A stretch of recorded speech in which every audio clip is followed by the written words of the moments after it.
Baristas are used to working with steam, but after the tip jar bandit strikes here, they're really steamed. I'm a little upset that I didn't see it happen and catch it and do something.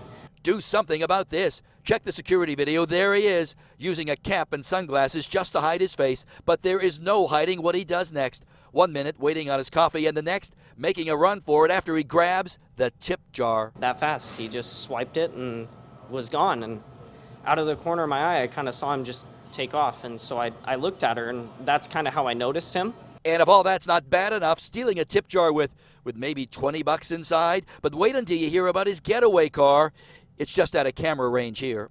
The part of it that really gets me is that he went outside and got into his Mercedes and drove off.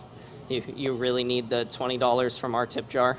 All this happening last week here at the Bodie Leaf Coffee Trader Shop in Saugus. And now investigators confirm the very same tip jar bandit struck again the next day, just 4 miles away. This time hitting here, the Juice It Up shop on Sierra Highway in Canyon Country. Security video shows our guy. There he is, different shirt, but that same old disguise, the cap and glasses, and the same dirty work, grabbing the tip jar and running out.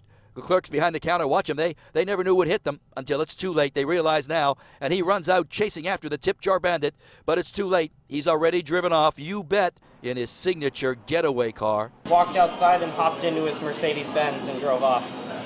So. When you hear that, is that sad? Absolutely. Well, you said with gross. Yeah, gross.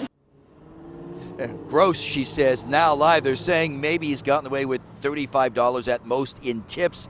And when you think about it, that's not even enough to fill up the gas tank in that Mercedes. Investigators also have another tip for you. They say this guy doesn't park that Mercedes in a usual parking spot, usually parks it sideways so we could run out, run in, jump inside that Mercedes and drive off. That is until you tip the scales of justice down on this creep.